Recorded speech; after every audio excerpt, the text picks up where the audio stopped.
In 1724, a man who would later be called Hyppolite stood in the ruins of his world. The kingdom of Allada, where he had lived, where he may have served as a minister or bureaucrat, was being torn apart by an invasion that would reshape West African history and send thousands of people into the nightmare of the Atlantic slave trade. This is the story of how one kingdom's fall fed the machinery of human trafficking, how warfare and commerce converged to create one of history's greatest crimes, and how the echoes of those 3 days in 1724 would reach across the ocean to Saint-Domingue, where a revolution would eventually emerge from the suffering. For nearly 2 centuries before Hyppolite's birth, the kingdom of Allada had stood as one of the most prominent Aja states along the West African coast. Founded around the 12th or 13th century by Aja migrants from Tado, a settlement along the Mono River, Allada had grown into a prosperous kingdom of nearly 200,000 people by the 16th century. The capital city itself housed approximately 30,000 residents, a substantial urban center by the standards of the time.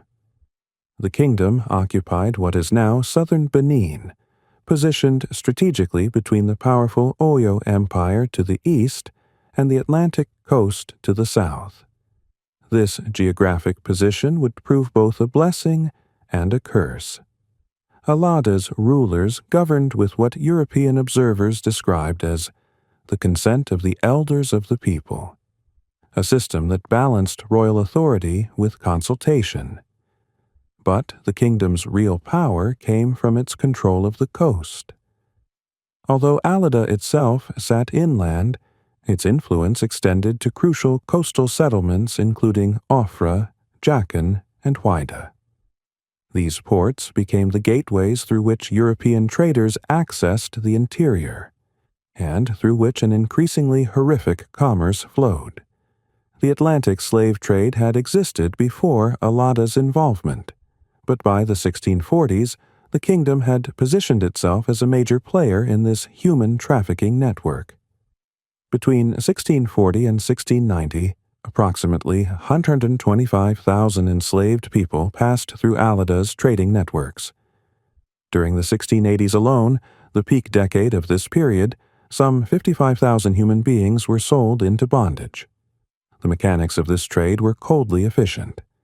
In 1670, the French Chevalier Dubourg and François d'Elbée led an expedition to Allada and negotiated an agreement with the king to supply 4 shiploads of enslaved people per year, with loading to occur at the coastal ports of Ofra and Jacan. Dubourg died in Allada during these negotiations, but d'Elbée successfully transported the enslaved Africans to Martinique aboard his vessel, the Justice of Le Havre. This agreement opened the floodgates for French involvement in the region's slave trade. The ports themselves became scenes of systematic dehumanization. European trading posts dotted the coastline, with the Dutch establishing themselves in Ofra around 1660, followed by the English, French, and others.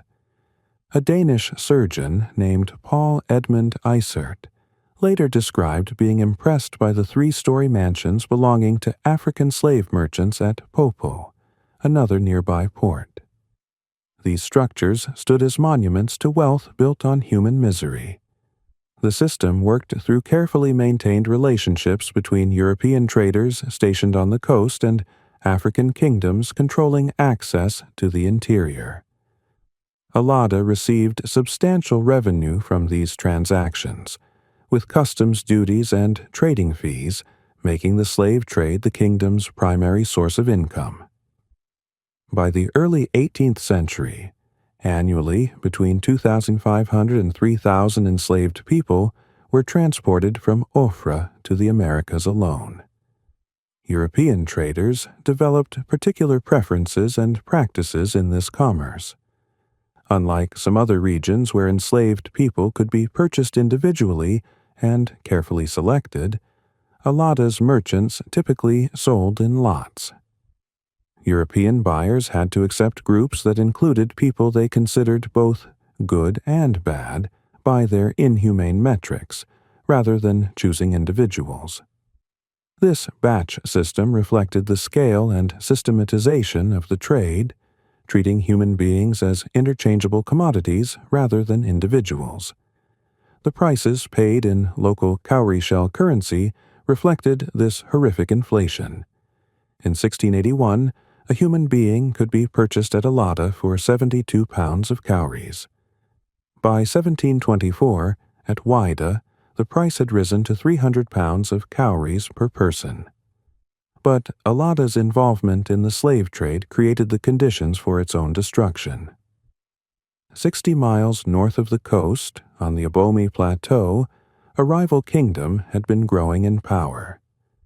The kingdom of Dahomey had originated in the early 17th century, in what observers described as a geographically dismal area, with little natural resources and an inhospitable climate. The plateau was poor compared to the coastal regions, lacking access to the lucrative trade routes that made Alada wealthy. The Dahomean rulers recognized that survival and prosperity required military expansion and access to the coast. Under King Huegbadja, who ruled from approximately 1645 to 1685, Dahomey began building its military capacity, establishing the royal palaces of Abomey and conducting raids beyond the plateau. But it was Huegbadja's grandson, Agaja, who would transform Dahomey from a regional power into a force that would reshape the entire region. Agaja came to the throne in 1708 and immediately began planning systematic expansion. What Dahomey lacked in numbers, it compensated for with discipline and superior arms. Agaja built a professional standing army of approximately 10,000 soldiers, drilling them relentlessly and equipping them with firearms obtained through trade. This was revolutionary for the region, where most conflicts involved less organized forces. The army's professionalism and firepower gave Dahomey a decisive military advantage over its neighbors.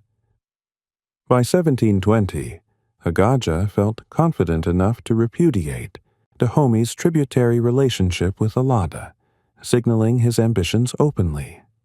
In 1724, Agaja saw his opportunity. A succession crisis had erupted in Alada following the death of King Soso, who left two sons to fight over the throne. The brothers, Hussar and Gauginu, plunged the kingdom into civil conflict. According to oral traditions preserved through Vodou history and family accounts, Gauginu initially defeated his brother and took control of Great Ardra. But Hussar refused to accept defeat. He fled to Abomey and made an alliance with Agaja, the very ruler Alada had once received tribute from.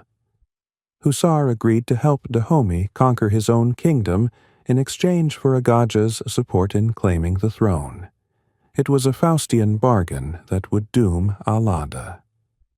Agaja approached Alada under the pretense of offering military assistance in the succession struggle. Once his forces were in position, he turned them against the city itself. The assault was swift and devastating. According to Bullfinch Lamb, a representative of the Royal African Company who witnessed the final battle, the conquest of Alada lasted 3 days of intense fighting. Lambe described a scene of almost incomprehensible carnage. After the battle, he watched as 8,000 captives were counted among the bodies on the ground. In his report, he wrote that had it rained blood, it could not have lain thicker on the ground. The slaughter of Alada's warriors and citizens was systematic and thorough. Thousands died in the fighting, their blood literally soaking the earth. Somewhere in this chaos, a man who would become known as Hyppolite was captured. The details of his capture have been lost to history, but oral traditions preserved through his descendants suggest he may have been Gauginu himself, or a son of Ginu, making him either a prince or high-ranking member of Alada's bureaucracy.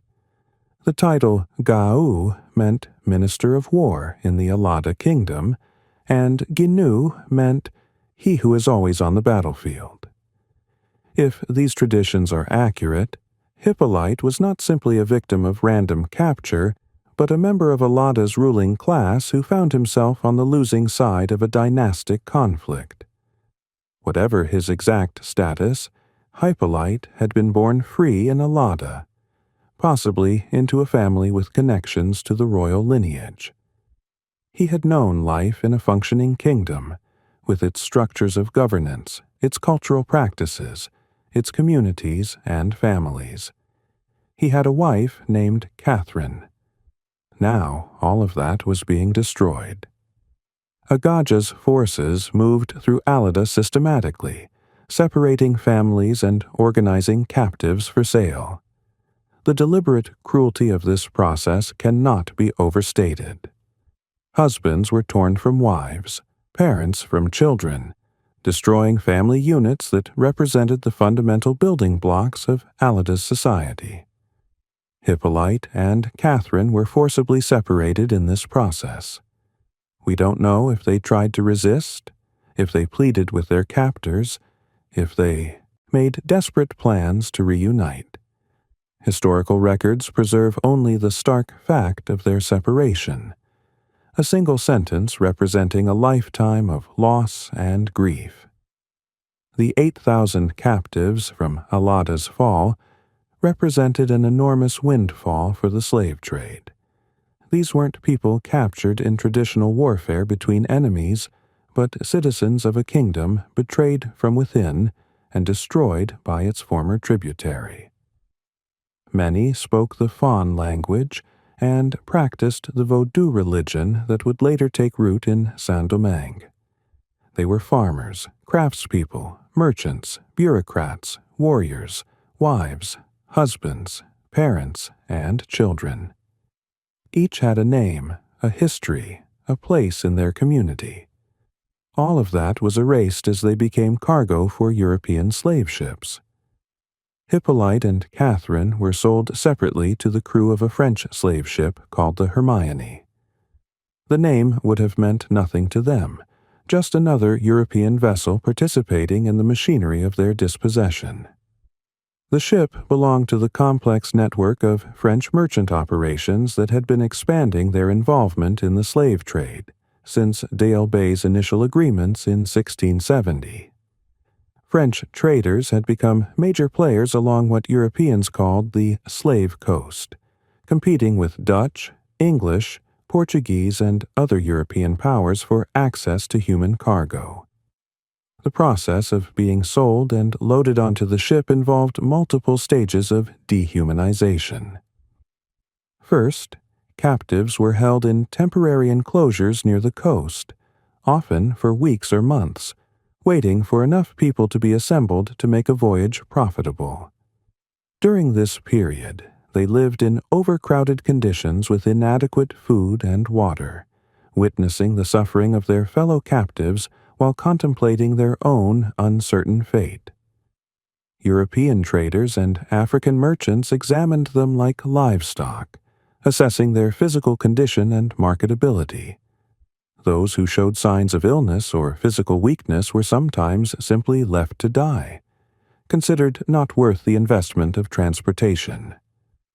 When the Hermione was ready to sail, Hyppolite and Catherine would have been among the captives forced into canoes or small boats for transport to the ship anchored in deeper water. Captain Thomas Phillips, an English slave ship captain, left a description of this process that captures its terror. He described how captives were brought to the seaside where canoes waited to carry them to longboats, which then conveyed them aboard the ship. The men were immediately put in irons, shackled 2 by 2 to prevent mutiny or attempts to swim ashore. The moment of being rowed away from the African coast, watching the land disappear, represented a final severing from everything they had known. The Middle Passage across the Atlantic was designed to maximize profit by cramming as many human beings as possible into the available space. The Hermione, like most slave ships of the era, probably weighed between 150 and 250 tons and carried several hundred enslaved people with a crew of approximately 30. The captive men were chained together in pairs, right leg to left leg of the next man, to save space and prevent rebellion. This meant that every movement, every moment of rest, every bodily function had to be coordinated with the person you were chained to, adding humiliation to physical discomfort. Women and children typically had somewhat more room but still endured crushing overcrowding. The chains and leg cuffs, called bilbos, were tools of the slave trade always in short supply because demand was so constant. The holds of slave ships were deliberately designed with low ceilings to maximize the number of people that could be packed in. Many captives couldn't stand upright, spending the entire voyage in a hunched position that caused excruciating pain. The air below decks was thick with the stench of human waste, vomit, and disease. Ship's captains knew these conditions caused deaths, but calculated that they could still make a profit if enough people survived the crossing. The mortality rate was horrific. Between 1.2 and 2.4 million enslaved Africans died during the Middle Passage, their bodies thrown overboard to be consumed by sharks that learned to follow slave ships across the ocean. Hyppolite and Catherine made this crossing separately, each enduring these horrors without the comfort of the other's presence. There is no record of what they suffered during those weeks at sea, what fears consumed them, what desperate hopes they might have clung to. Did they dream of escape? Did they imagine reunion? Did they wonder if their spouse had already died? The Hermione's voyage would have taken approximately 6 to 8 weeks, depending on weather and currents. Every day of that voyage represented another day of suffering multiplied across hundreds of people crammed in the ship's hold. The destination was the French West Indies, specifically the colony of Saint-Domingue, on the western portion of the island of Hispaniola. By the 1720s, Saint-Domingue was already growing into what would become France's most valuable colony, producing sugar, coffee, indigo, and other crops for European markets using enslaved labor. French colonists had been importing enslaved Africans in significant numbers since the late 1600s, and the island's enslaved population was expanding rapidly. In 1681, Saint-Domingue had only 2,000 enslaved people. By 1724, when Hyppolite and Catherine arrived, that number had grown exponentially. The colony would eventually hold nearly 500,000 enslaved people by 1789, making it one of the largest concentrations of enslaved Africans in the Americas.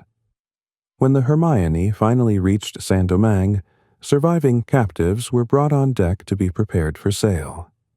Ship captains tried to make their human cargo look healthier and more valuable, sometimes forcing captives to exercise on deck to restore muscle tone lost during the voyage, rubbing oil on their skin to make it appear healthier, and separating out anyone too sick to be sold immediately. The auction process was another trauma. Potential buyers examined captives' teeth, felt their muscles, looked for signs of disease or defiance. Families who had managed to stay together through the Middle Passage were now separated based on the purchasing decisions of plantation owners.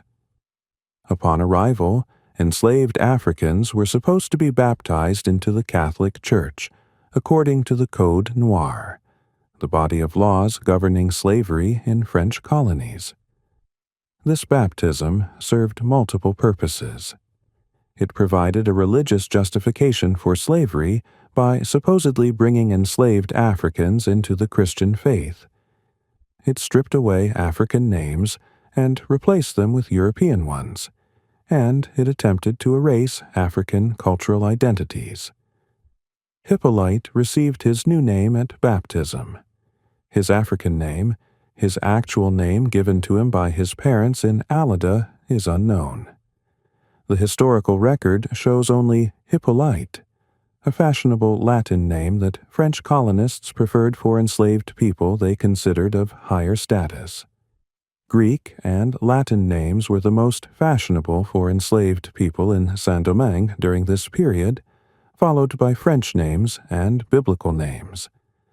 The name assigned to an enslaved person often reflected the master's perception of their status or potential usefulness. Hyppolite was purchased by or assigned to work on a plantation called Breda, located at Haut du Cap in the northern plain of Saint-Domingue. The Breda plantation was a sugar estate, one of many that made Saint-Domingue so profitable for France.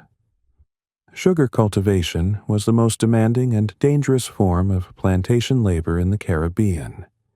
It required clearing land, planting and maintaining cane fields, harvesting the cane, and then processing it in the sugar works where the cane was crushed and the juice boiled down to create sugar and molasses. The work was backbreaking and endless, with harvest seasons demanding labor from sunrise to well after dark. The heat of the boiling houses was unbearable, and accidents with the machinery were common and often fatal. The Breda plantation at Haut du Cap was part of a larger estate system owned by the Breda family, and later by their relatives, including the Comte de Noailles. By the late 1780s, the plantation at Haut du Cap would house approximately 150 enslaved people, with another plantation at Plaine du Nord bringing the total to over 360 enslaved workers. Roughly 3/4 of these people were adults born in Africa, what the French called bosals. The proportion of African-born enslaved people on the Breda estates was among the highest in the region, reflecting both the constant demand for new workers and the horrifically high mortality rate. Life expectancy on the Breda plantation at Haut du Cap was only 37 years.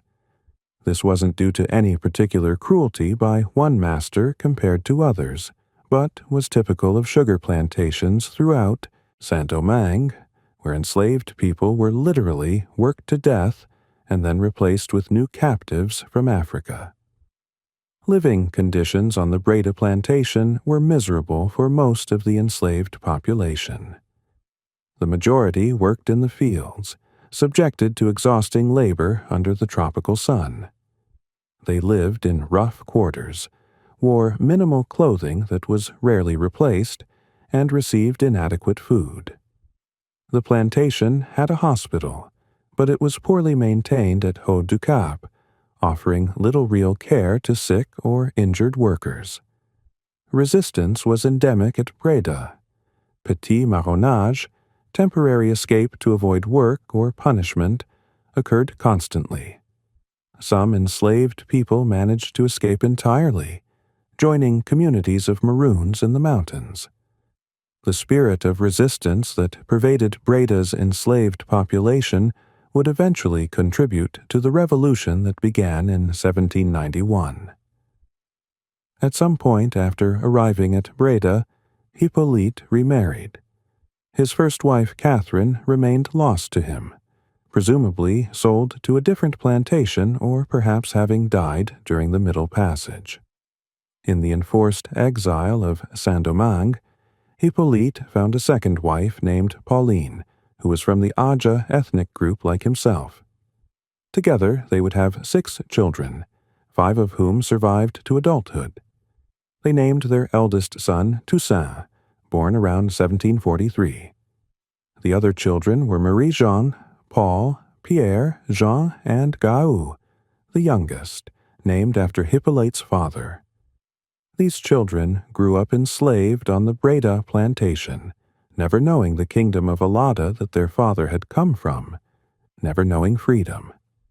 Hyppolite would have taught his children what he remembered of Alada, of Africa, of the world before enslavement. He taught them the Fon language spoken by the Alada people. He passed on what he knew of the Vodou religion, that syncretic mix of West African spiritual practices that had survived the Middle Passage and was being recreated in Saint-Domingue by enslaved people from various African kingdoms.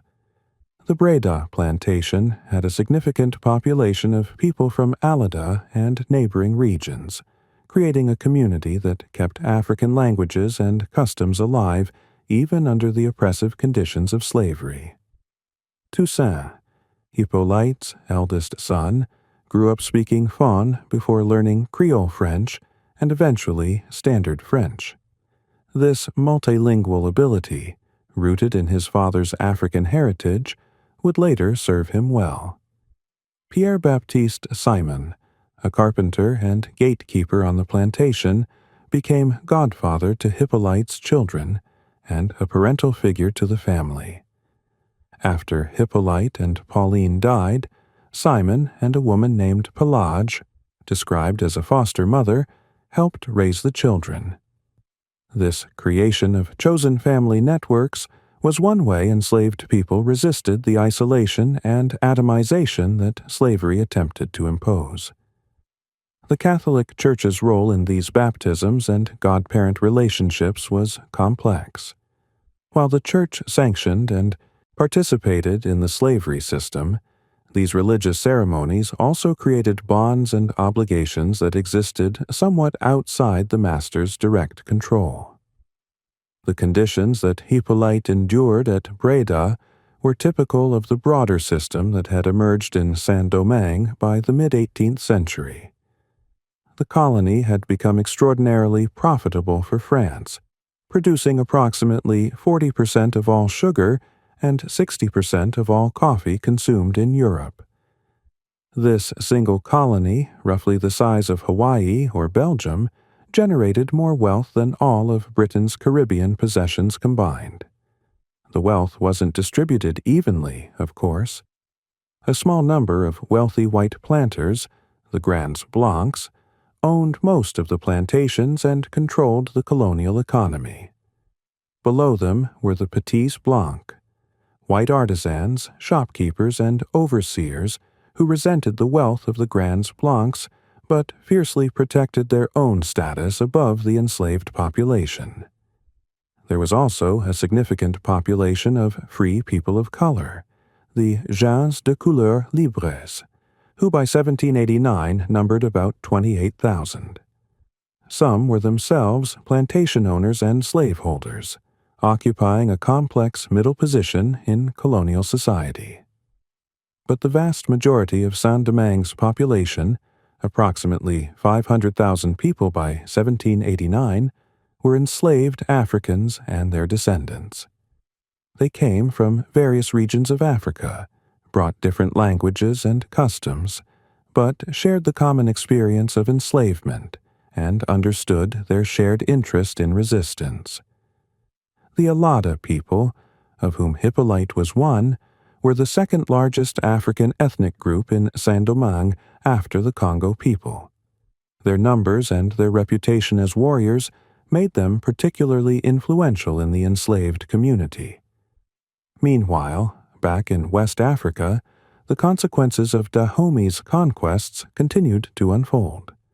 After destroying Alada in 1724, Agaja conquered Whydah in 1727, giving Dahomey control of the entire coastal slave trade infrastructure. The conquest of Whydah followed a similar pattern to Alada. Agaja used a civil war as cover for his invasion, brought overwhelming military force to bear, and ruthlessly suppressed resistance. At Whydah, approximately 5,000 people were killed and over 10,000 enslaved. The defeated King Hufun fled into exile, and Agaja installed his own administrators to manage the port. Between 1724 and 1727, Agaja had more than doubled Dahomey's territory and made it the dominant power along the slave coast. However, Dahomey's military success brought new problems. The Oyo Empire, which had received tribute from Alada, was not pleased to see its tributary state destroyed. In 1726, 2 years after Alada's fall, Oyo sent its powerful cavalry army against Dahomey. The Oyo forces conquered Abomey and burned the city while Agaja and his troops fled into the marshes to hide. After Oyo's army returned home, Agaja rebuilt Abomey, but he had learned his lesson. When Oyo attacked again in 1728, Agaja buried his treasure, burned food stores, and evacuated Abomey entirely, using scorched earth tactics to deny the Oyo army supplies. By 1730, Dahomey accepted tributary status to Oyo, agreeing to pay annual tribute that included people, cloth, guns, animals, and other goods. Dahomey remained dominant on the coast, but subordinate to Oyo for the next century. Under Dahomey's control, the slave trade from the Bight of Benin reached new heights. The region had been sending captives across the Atlantic since the 1600s, but the scale increased dramatically. Between 1625 and 1650, approximately 5,000 people were taken from the Bight of Benin, an average of about 200 per year. Between 1651 and 1675, over 31,000 were enslaved, averaging 240 per year. From 1676 to 1700, the total soared to 143,000, nearly 5,700 captives every year. This escalation in human trafficking was driven by European demand for labor in their American colonies and by the increasing involvement of African kingdoms in supplying that demand. Dahomey became a central node in this system, using warfare to capture people who were then sold to European traders on the coast. The economic logic of this trade was perverse. European merchants converted enslaved African labor into immensely profitable plantation economies, producing sugar, cotton, and tobacco for global markets. African states like Dahomey traded human beings primarily for cowrie shells used as currency, luxury fabrics from India, firearms, and alcohol. Europe converted slave labor into productive capacity and industrial development. African kingdoms converted it into consumption, currency, weapons to capture more people, and symbolic wealth. The trade also drove inflation. In 1515, an enslaved person in the Bight of Benin was worth around 6,000 cowrie shells. By the 1770s, that same human being cost nearly 175,000 cowries, reflecting both inflation and the intensifying demand. The volume of human trafficking from the region became so notorious that Europeans gave it a name: the Slave Coast. The entire stretch of coastline along the Bight of Benin, encompassing what is now Togo, Benin, and western Nigeria, became primarily known for exporting enslaved people. Other regions had specialized exports too: the Gold Coast for gold, the Ivory Coast for ivory, the Grain Coast for food supplies. But the Slave Coast's primary commodity was human beings. On average, approximately 20 people left the Slave Coast every single day for over 2 centuries. More than half embarked from the beach south of Ouida, which lacked formal port facilities. Captives were simply loaded into boats directly from the shore and rowed out to ships waiting in deeper water. The scale of this trade's impact on African societies cannot be overstated. In Alada's case, the 8,000 people captured in 1724 represented a significant portion of the kingdom's population. When productive adults are systematically removed from a society, the effects cascade across generations. Agricultural production declines because there are fewer farmers. Cultural knowledge is lost because elders and teachers are sold away. Communities cannot defend themselves because warriors are killed or captured. Birth rates decline because families are separated. The trauma affects those who remain, creating societies characterized by fear, disruption, and loss. The impact rippled outward from each capture, each sail, each ship that departed the slave coast carrying people who would never return. Back in Saint-Domingue, Hyppolite died at some point before 1785, the year usually given for his death. He had lived to see his children grow to adulthood, though all remained enslaved.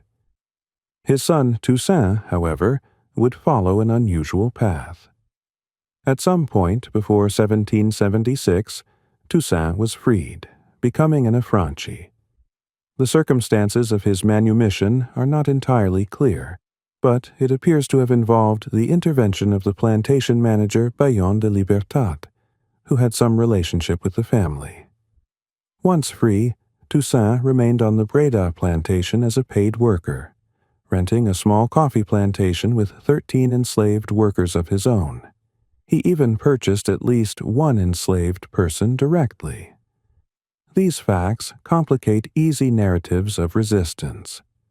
Toussaint, child of an enslaved man who had been a prince or high official in Allada, himself became a slaveholder, participating in the same system that had destroyed his father's world. But Toussaint also maintained connections to the enslaved community and to African cultural practices his father had taught him. He became known as a skilled horseman and as someone with knowledge of herbal medicine, skills associated with African spiritual practices. He married twice, had several children, and gradually built some modest wealth and status as a free person of color. By the time revolution erupted in Saint-Domingue in 1791, Toussaint was approaching 50 years old, seemingly an unlikely candidate to lead a revolution. But the knowledge his father had passed down, the stories of Allada, the understanding of African military traditions, the connections to Vodou spiritual practices, all of these proved crucial. The revolution that began in August 1791 was, in many ways, a direct response to the system that had brought Hyppolite from Allada to Saint-Domingue. The enslaved population of Saint-Domingue, subjected to conditions described as the harshest in the Americas, finally rose in coordinated rebellion.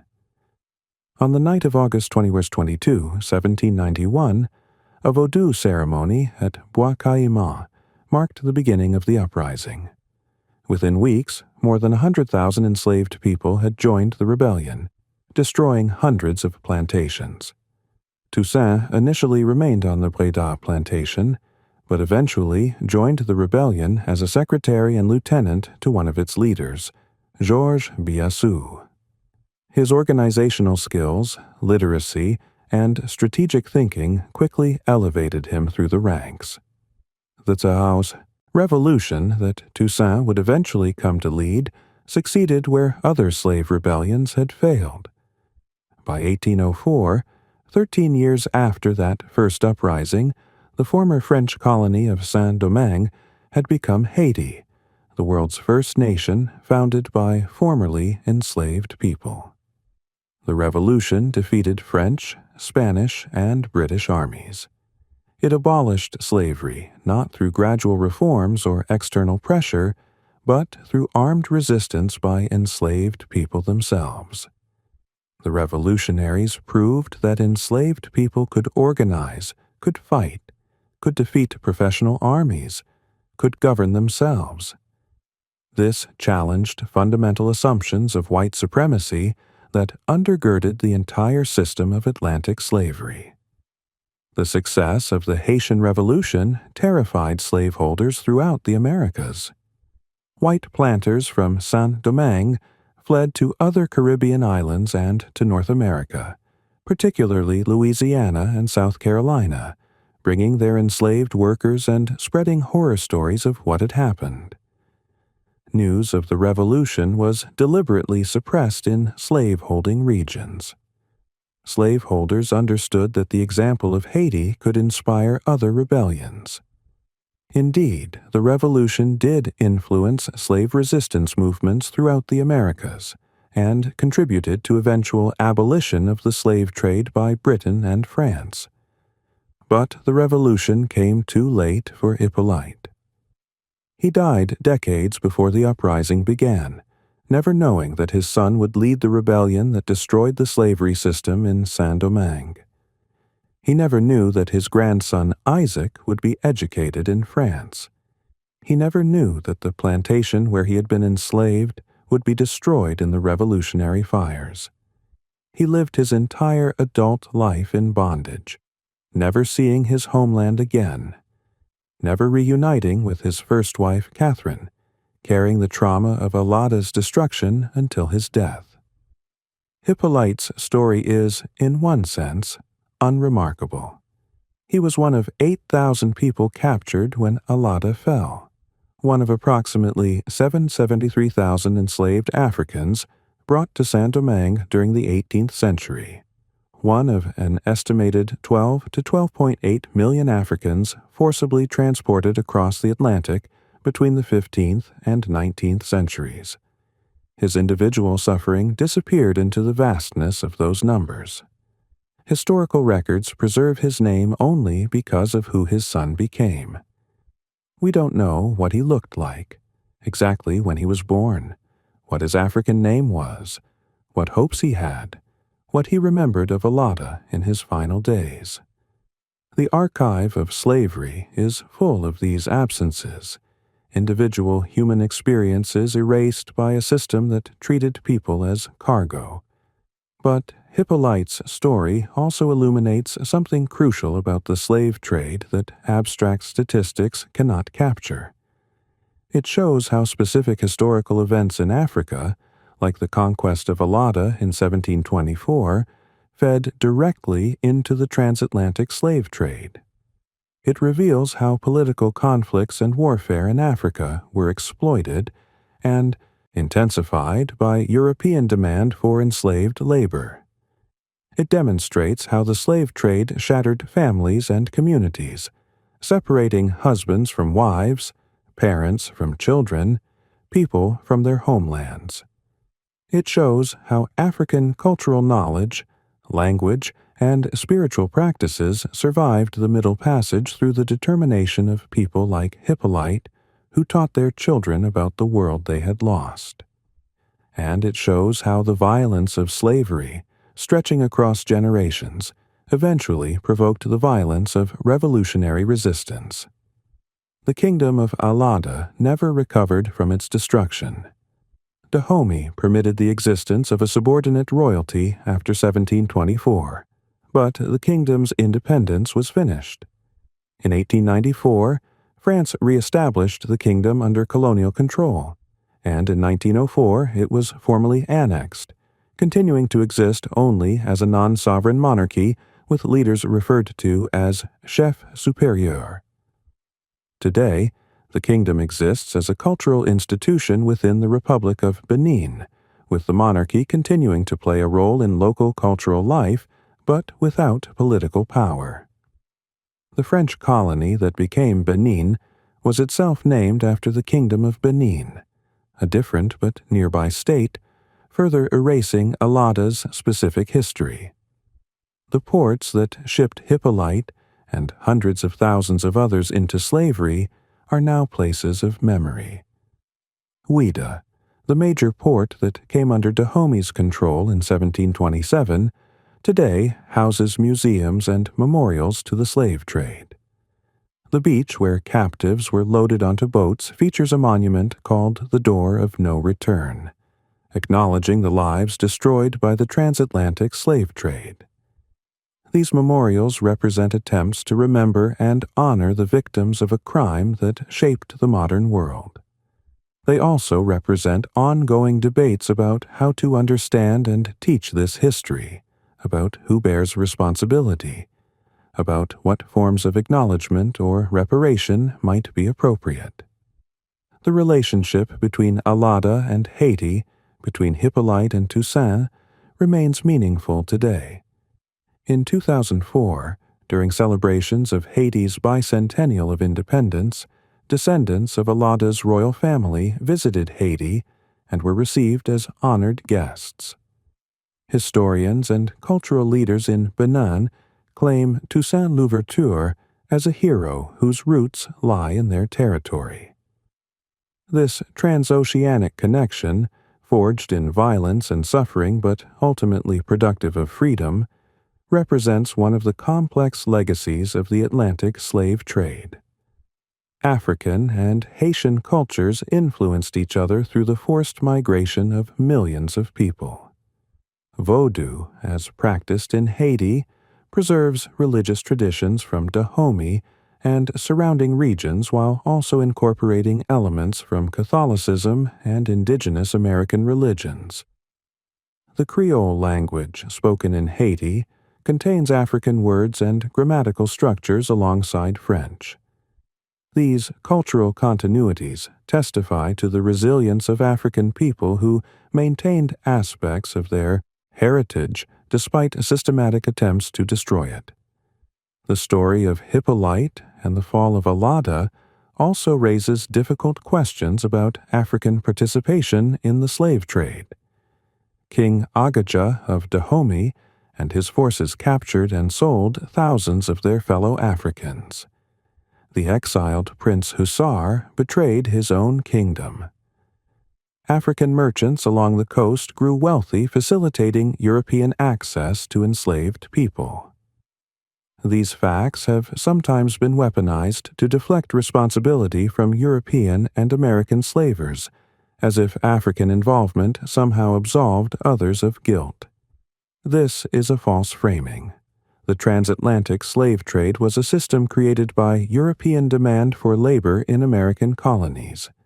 Without that demand, without European ships, without American plantations, the scale and nature of African slavery would have been entirely different.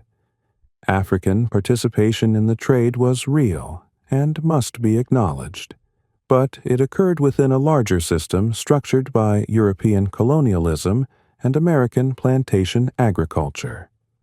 It's also crucial to understand that Africa was not a monolithic entity. Dahomey conquering Alada was not Africans enslaving Africans in some undifferentiated sense. It was one specific kingdom attacking another, motivated by political and economic factors including competition for resources and access to European trade. Hyppolite's experience, captured by warriors from a different kingdom, forcibly separated from his wife, sold to European traders and shipped to the Americas, demonstrates how African people were victimized by this system even when some African rulers participated in it. The individuals sold into slavery did not consent to their own enslavement. They were not volunteers or collaborators. They were victims of warfare, betrayal, and a commercial system that treated human beings as commodities. What happened at Alada in 1724 was, in the end, a crime that stretched across the Atlantic. It began with Hussar's betrayal and Agaja's ambition, continued with the systematic capture and sale of 8,000 people, proceeded through the horrors of the Middle Passage, and culminated in generations of enslaved labor in Saint-Domingue. The violence of those 3 days of warfare echoed across decades and generations. Hyppolite carried Alada's destruction with him for the rest of his life, teaching his children about a homeland they would never see. Those children remained enslaved, laboring on the same plantation where their father had been enslaved. But his eldest son, Toussaint, eventually led a revolution that abolished slavery in Saint-Domingue and created the independent nation of Haiti. This is both Hyppolite's tragedy and his legacy. He was destroyed by a system that saw human beings as cargo. He never knew freedom after leaving Africa. He died enslaved on a plantation thousands of miles from his homeland. But the knowledge he carried, the memories he preserved, the culture he passed on to his children, contributed to a revolution that changed history. The Vodou ceremony at Bois Caïman that began the Haitian Revolution drew on spiritual traditions from Dahomey and surrounding regions. traditions that people like Hyppolite had kept alive in Saint-Domingue. The organizational strategies and military knowledge that Toussaint used came partly from his father's teaching about African warfare and governance. The determination to fight for freedom rather than accept permanent enslavement was nourished by stories of life before slavery, stories of kingdoms like Alada, where African people had governed themselves. In telling Hippolyte's story, we remember not just one man, but the hundreds of thousands of people whose individual stories have been lost to history. We remember the kingdom of Alada and the other African societies disrupted and destroyed by the slave trade. We remember the Middle Passage and the millions who died during the journey. We remember the enslaved people of Saint-Domingue, who suffered under one of the harshest slavery regimes in the Americas. And we remember that this suffering was not inevitable or natural, but was the result of specific choices made by specific people who prioritized profit over humanity. We also remember that enslaved people never stopped resisting, never fully accepted their condition, never abandoned their humanity despite a system designed to dehumanize them. From petit marronnage on plantations like Breda to the armed revolution that created Haiti, resistance was constant. The preservation of African cultural practices, the creation of families and communities under slavery, the passing down of knowledge and memory from parents to children. These were all forms of resistance against a system that sought to reduce people to labor units with no history, no culture, no humanity. Hippolyte's journey from Alada to Saint-Domingue represents one thread in the vast tapestry of the Atlantic slave trade. Following his story allows us to see the connections between African politics, European commerce, and American plantation slavery. It shows how the slave trade was not an abstract system, but operated through specific individuals in specific places making specific decisions. King Agaja deciding to conquer Alada, French ship captains deciding to carry enslaved Africans across the Atlantic, plantation owners in Saint-Domingue deciding to buy human beings to work their sugar estates. Each of these decisions was made by people who could have chosen differently, and each contributed to a system that caused immense suffering. But if Hyppolite's story is one of tragedy, his son's story offers something more complicated. Toussaint Louverture, the child born to enslaved parents on a plantation in Saint-Domingue, became one of history's great revolutionary leaders. He outwitted Spanish, British, and French forces. He governed an entire colony. He abolished slavery and proclaimed equality. The revolution he led terrified slaveholders throughout the Americas precisely because it demonstrated that enslaved people could defeat their masters and create their own society. That revolution had deep roots in the experiences of people like Hyppolite, who never forgot the worlds they had been taken from and who passed that knowledge on to their children. Today, as we reckon with the legacies of slavery and colonialism, stories like Hippolyte's matter because they help us understand how these systems worked and how they continue to shape our world. The wealth generated by plantation slavery funded industrial development in Europe and North America. The trauma of slavery affects descendants of enslaved people across the Americas.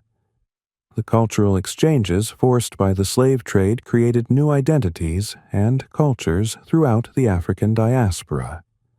The political divisions and disruptions caused by the slave trade in Africa contributed to conditions that European powers later exploited during colonial conquest. None of this is ancient history. It is the foundation of the modern world. Hyppolite died enslaved in Saint-Domingue, probably never imagining that his son would lead a revolution or that his story would be remembered centuries later. His life was defined by violence and loss, by the destruction of his homeland and the theft of his freedom. But he survived. He found love again after being separated from his first wife. He had children and taught them about Africa and about resistance. He maintained his humanity in a system designed to destroy it. And in doing so, he contributed something essential to the revolution that his son would lead. The revolution that proved enslaved people could free themselves and build a new nation on the ruins of slavery. In that sense, the 3 days of blood at Alada in 1724, as horrific as they were, set in motion events that would eventually produce history's only successful large-scale slave revolution. Hyppolite's suffering was never redeemed, never made worthwhile. But it was not the end of the story.